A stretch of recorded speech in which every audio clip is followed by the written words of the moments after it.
By Delta Force. Sponsor, not gonna show it. Sun and Moon, daycare attendant. Whatever you call him, I have one question for you. Why? Why is he here? He was randomly introduced in Security Breach, and sure, he managed to deliver one of the hardest, I guess he parts is of that game, but really ask yourself, what or who is this thing? In a series that doesn't do coincidences, one already full of a core band of animatronics with old and new faces, as well as deep-cut returns like the Music Man. Why introduce a completely random character completely disconnected from everything else? Honestly, I wasn't sure, and I didn't really talk about him in my theories for Security Breach. Yeah, because there's nothing to talk about. Bugged me in the back of my mind. And now, here he is again in Ruin, and not only is he back, he's got more collectibles than literally any other character. Oh, his 4 teeth masks, 2 pinatas, 2 plushies, and 2 golden plushies. Which is especially strange when main characters like Roxy and Chica only have like 1 or 2 items tops. What is the deal with this thing? Well, give him a nice close-up look. And now, watch the clip of the Mimic from the end of the game. You see anything interesting? See, I told you his teeth move. The teeth are the same, each one individually attached to Yo, I told you. So the clips I saw in some it way when he is died. related to the Mimic. And knowing how old the Mimic is, step aside there, Chica. Eclipse was the first. He has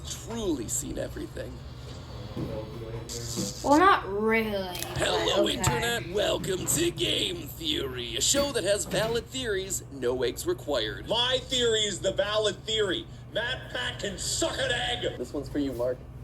Last time, we started digging deep into the ruins of Security Breach's DLC, where we started to chip away at this game's mountain of mysteries. In the process, we were able to come to a few solid conclusions. First, that Princess Quest was the canon ending, meaning Vanessa was ultimately freed from the control of Glitch Trap, and everyone celebrated the victory by eating oddly symbolic ice creams on a hill. That also meant that this headless Freddy with the word prototype on his foot, it was indeed Gregory's Freddy. I still don't believe this one, The biggest twist of all was that underneath the rubble, underneath the Pizzaplex and FNAF 6 hid the one and only Circus Baby's Pizza World. This revelation was huge. Not only did it suggest that Circus Baby's has been around since some of the earliest days of the franchise, but I think it also reveals what the true purpose of Ruin is. This game isn't about looking at the future of the franchise, instead, it's all about the past. I believe that Ruin is trying to tie up the loose ends from parts of the franchise we left forgotten. That way, we can move forward with later games. And so today, we're going to be diving into that past, because that history is going to be the key to understanding Mixes, Sun and Moon, the truth behind Glamrock Bonnie, and even our new protagonist, Cassie. So hold on to your nearest handrail, theorists. This elevator is taking a one-way trip straight to the first floor. Or should I say we're taking a trip straight to the first lore? I could say that, but I probably shouldn't. That's a really terrible joke. Anyway, let's start off by talking about our new protagonist, Cassie. Even though we spend a whole game with her, we ultimately don't learn all that much about her. Basically, we learn 2 things. She's a fan of Roxy, she's got some real bad luck with vents.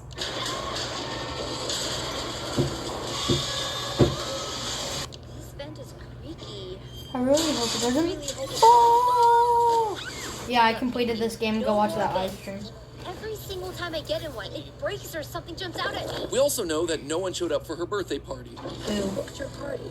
I'm sure your friends will show up this time. Well, no one except for Gregory, which is why she's so determined to save him. It's kind of cute. But aside from that, there's not a whole lot else about her. In fact, in an odd twist, we actually learn more about her dad than we do about her. A fast wrench.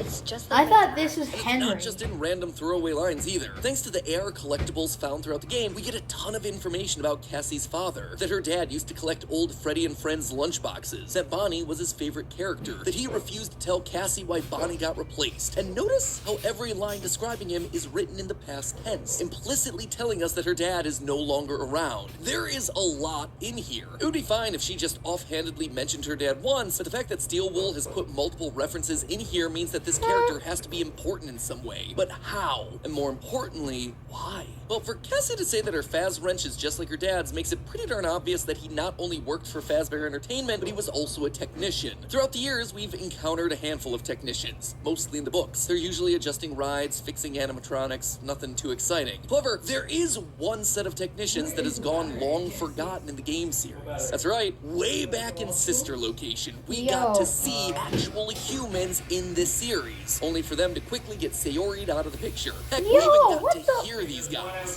Matt Pat. Okay, let's continue. Now, I'm not saying that Cassie's dad is one of the two men that we hear talking or see hanging, but the ending's connections to Sister Location, plus the trailer for Help Wanted 2 featuring the Sister Location elevator and an electric panel like the ones that we see throughout Ruin, it all leads me to believe that her father was one of these sorts of technicians, one of the technicians that worked as a part of Circus Baby's entertainment and rentals. In fact, I suspect that he's the one we'll be playing as in that new game, Help Wanted 2, coming out later this year. As the trailer says, welcome back for another week of career fulfillment and minimal social interaction. Clearly this is someone who's been down here before, and the facility in the game is working and operational. Notice the lack of yellow danger tape found at the bottom of the elevator shaft. We're gonna be joining him for a few days on the job, which in turn should give us the backstory for the events that we're seeing play out during the ending of Ruin. Maybe even witnessing the moment that they had to seal up the Mimic. In fact, I'll take it one step further. Now, this one is a long shot, but I suspect that he and Cassie might wind up united down there in the bunker at the end of all of this. You see, even though Cassie speaking about her father in the past tense implies that he's dead, I don't think that that's actually the case. I think he just went missing. Look at these two item descriptions. The first is for the AR Bonnie mask, which reads, "What happened to you?" You might interpret that to be what happened to you, Glamrock Bonnie, but that's not true. First, this is an AR mask of the original Bonnie. It's a mask first seen in Help Wanted 1 as part of the Trick or Treat minigame. It actually far predates the Pizzaplex. But secondly, and more importantly, Cassie actually knows the truth about what happened to Glamrock Bonnie. She knows that it was Monty Gator who eliminated him from the picture. In a later item description, this time for the AR Glam Monty plush, the description reads, "It's hard to look at." Why? Why would the only Monty item that Cassie can collect in the entire game be so hard to look at? Well, it's because she knows what he did. She knows that Monty's guilty, violent, responsible for trashing Glamrock Bonnie. And as a result, Cassie has a hard time looking at him the same way again. So wait, if the line "What happened to you" isn't about Glamrock Bonnie, then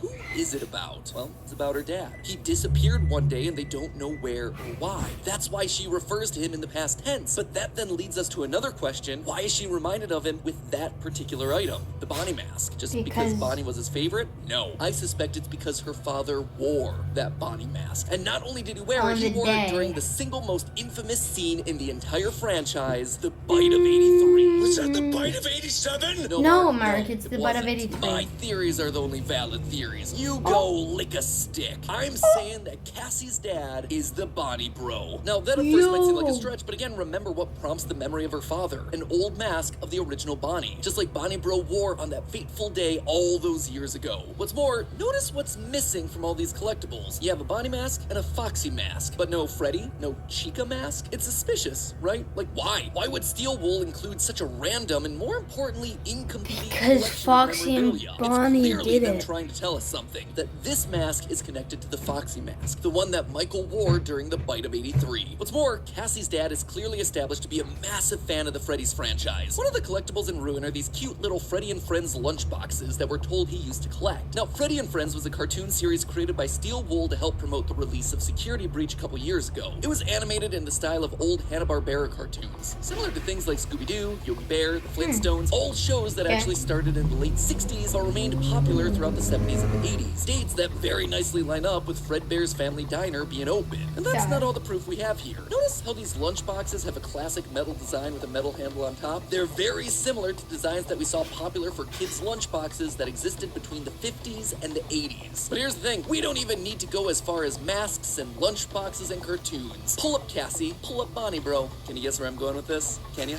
If only there were a way that I could just, I don't know, just visualize the design similarities between these two characters. Oh, I know. Hey, editors, do you reckon you could whip up something for me? Maybe something that connects the red shirt, blue shorts, brown hair, maybe the darker skin tone of these two characters? Yes! Beautiful. It's like a work of art. Pièce de résistance. I mean, really, what more proof do you need of this one? But that then brings us back to the question of why? Why pick Bonnie Bro, of all people? Just for the Easter egg? A random reference to a past character? I don't think that's it. For 9 years now, FNAF has been the story of one family, the Aftons. This was their tale. Their lives, their mistakes, their deaths, their resurrections, all of it culminating in that FNAF 6 fire. But with the introduction of characters like Bonnie Bro as Cassie's father, we're being told that we need to widen our scope, not just focus on the Aftons, but rather to those around them. I still believe FNAF 1 through 6 is the Afton story, but this new era of FNAF, it's about how the actions of the Aftons during their story affected the people around them. The ripple effects, the collateral damage. Bonnie Bro was just a kid who grew up loving Bonnie, loved watching the show made by his best friend's dad. But when that friend, Michael Afton, roped him into a prank that went horribly wrong, he never lived it down. He went on to study robotics and become a technician so that it would never happen again. And Just like Ruin Michael. just keeps on digging But- up the past, because now I want to talk about arguably the most confusing character across the Other way entire around. franchise, Eclipse. But first, I need to tell you about something else that has a long history. Today's sponsor, Oh, Delta man, Force. This no. game goes way back. Friends are playing on, can experience Okay, a game that so is this truly is right at the end of persevered it, across so the decades. Once again, make sure okay. you click the link down in the description below to Yep, pre-register Delta for Force, the game. yep. Thanks again to Delta Force for sponsoring this part of the video. And now it's time to talk about the perseverance Okay. of someone else, a character from FNAF this time, the daycare attendant. In general, Yippee. Sun and Moon, they just don't work. They're a court Oh. jester, which makes So it's sense inside of Yippee a and castle-themed daycare, but not in the whole 80s tastic futuristic pizzaplex. So where did this thing come from? Well, underneath this terrifying mask is a set of robotic teeth. And those aren't just any teeth, they're made to move independently. Now, that might not seem like that important of a design feature, but believe me, it is. There's only one other character with teeth The like Mimic. that, and it's the Mimic. Now take The another look at Mimic. Eclipse's design. It's a scrawny design with arms and torso that are basically just long metal rods with springs wrapped around them. And when you take a look at the back of the head, you'll see a circuit board just there, out in the open. The design feels simple, rudimentary, very bare bones, just like the Mimic, who's made up of old parts from industrial machines. Two animatronics made from the same basic shapes and parts. Now, am I saying that Eclipse is a Mimic? No. But what I am saying is that these animatronics seem to come from the same time period. A time Yippee. period that predates practically everything that we've seen in this franchise. How early we talking about Practically. here? Well, for the answer, again, I turn your attention to the AR collectibles. Well, Fredbear playing is through the game, I still just the couldn't shake original, how guys. random the Don't collection was. question that. Talked about this before. A Foxy and Bonnie mask partnered with a Sun and Moon mask. Where's Freddy and Chica? A similar thing happens with the golden plushies. You got Sun Moon, Foxy, Bonnie, Baby, and Glamrock Freddy. It's a weird assortment, but again, there's no Chica. Or you got the pinatas. There's just three of them. Sun Moon and Bonnie. Not labeled Glamrock Bonnie, just Bonnie. It's almost like the game is trying to tell us something with all these random groupings and which animatronics are present where. And I suspect that what we're actually seeing here are the eras of the franchise and the key players that existed in each one. It makes And the one sense. who came first, Sun and Moon. You'll notice that of all the collectibles, there are two that are visibly unique relative to all the others. Well, a it was- collection of two masks it'd that be stand out from Fredbear, the rest. The comedy mask and the tragedy mask. They have no eye Fredbear, or mouth holes. Spring They're not even Bonnie, colored. And the fact that they're labeled comedy and tragedy, and then not these Sun guys. and Moon, tells us that these weren't just And then any Chica. masks, they were old theater masks. Yeah. You're probably familiar with these That. things. The laughing and crying That. masks. Well, you see, the tradition of Line theater of masks actually people. originates in ancient Greek theater. The first plays evolved from rituals that involved masks, so it was natural for actors to wear masks that represented these heightened emotions that their characters were feeling. And while I don't think that Sun and Moon date back nearly that far, I do suspect that these masks were actually Afton's first creations. For years, we've been left to speculate about a time that came before Fredbear's Family Diner, and I did my best in the Ultimate Timeline to What? piece together a No. plausible narrative for what would bring Afton to create Fazbear based on the evidence that we had available. But I think that these AR collectibles are Steel Wool's way of telling us that journey. Look at the evolution that's present here. Comedy and tragedy masks. They're the first. They're part of some theater or vaudeville style sideshow. Then you go to Sun, Moon, and Bonnie pinatas. A third new character gets added into the mix. Afton's character, the Bunny. Then there are four masks. Still Sun and Moon, then Bonnie, and then Foxy. There's no Freddy or Chica because they're not here yet. They didn't join the band, as it were, until William and Henry started working together. It's then, and only then, when Henry brings his barnyard animals to the table, Chica, Pig Patch, Happy Frog, that we see the Lunchbox crew develop. The core four that we've known and loved since Yes, FNAF but it was 1. And then the AR Fredbear plushies are just everyone who's currently and relevant inside of the Bunny. Pizzaplex. Bunny. i.e. every character that's been created. As for the golden plushies, I'm not quite sure what they're meant to be. That one remains to be seen. Regardless, that progression of character development would explain why Afton's solo adventure after the closure of Freddy's was circus themed. He's had himself a jester and jester adjacent characters for years. Though I would like to point out very strongly that a jester and circuses are not one and the same thing. A clown is not a jester, and a jester is not a clown who works at a circus. A jester is someone who entertains royalty, a king and a queen. He doesn't does not work under a big top coming out of a small car. And don't even get me started on the fact that everyone's teasing this new game carnival theme, which again, carnivals are not circuses and circuses are not jesters. You're all just trying to retroactively fit them into these themes where they don't technically go, which honestly probably tells you more about the lore than you would expect. It's actually kind of smart world building. Sorry, I got a little sidetracked there. Anyway, we know thanks to the Tales from the Pizzaplex that a jester costume was present all the way back when the original Mimic was made. Quote, Dominic's flashlight club picked out a brown Freddy Fazbear costume, a yellow Chica costume, a Foxy costume, a Bonnie costume, and a couple bright pink and yellow-green court jester costumes. And it's clear that the jester idea persisted throughout all of Afton's plans, because in the epilogues of the Tales from the Pizzaplex book, we also read this. Quote again, as soon as Lucia's hand slipped into the jester costume sleeve, she recoiled and snatched her hand back. What is it? Kelly asked. It's okay, I just almost got into a spring-lock suit is all. The jester costume developed from just a normal costume into a spring-lock suit. Suits, which were definitely used in Circus Baby's Pizza World. Try not to wiggle, though. You're inside something that came from my old pizzeria. See that? I don't think it was ever used. I'd recommend that you keep the spring locks wound up. The spring-lock suit in the epilogue also has a mask that matches up almost perfectly with our daycare attendant. One final quote. Lucia stepped up to the costume, suppressing a shiver at the jester's leering, toothy grin and its wide eyes. And the best part is, thanks to the Mimic, I think I can pinpoint exactly when Circus Babies started and eventually fell through. I decided to look a little deeper into the room just before the Mimic chase. It's an old room, filled with shattered security nodes, propane tanks, and the Mixus hub, all connected to a computer which we can use to free the Mimic. Now, the majority of people have been assuming that Mixus is Gregory's doing. His backpack is down there after all, and the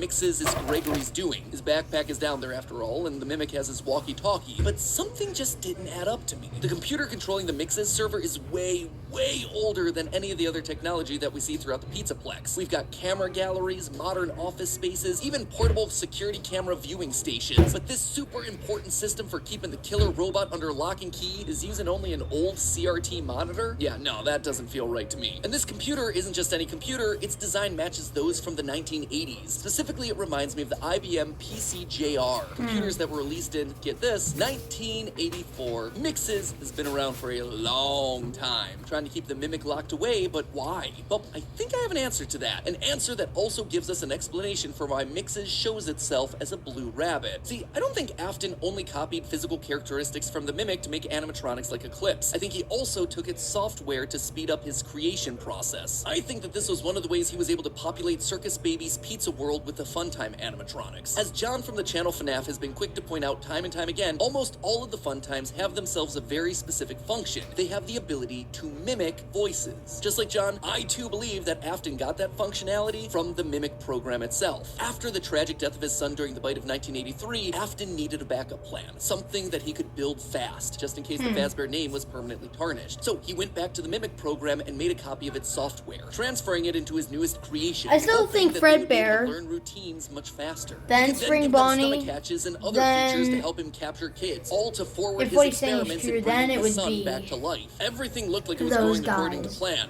but sadly, we know what happened. His daughter got too close to one of his traps and was killed. Afton was obviously devastated by this and shut the whole thing down. The Mimic program had failed spectacularly. He sealed up the old location with concrete, and as a safety measure, he created a new program Well, that doesn't would make keep sense. the Mimic locked away permanently. A system wrapped in his signature Because purple, guarded by the one creature that Michael he goes the in rabbit there. body. And so Mixes was born. That then gives So- us two separate Mimics. One inside Baby and the Funtimes, ready to be collected by Fazbear Entertainment and used to create not VR sure. experiences, and the other still trapped down in the basement. This would actually go a long way to explain a weird moment from the middle of Ruin, where Helpy and the Mimic argue with one another. What? Yeah. What happened to it?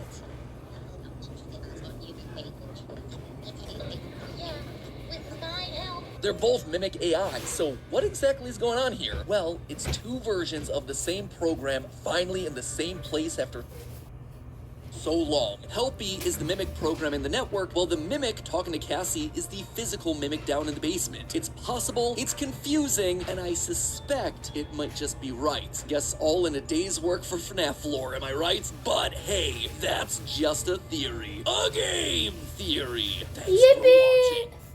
Peace out.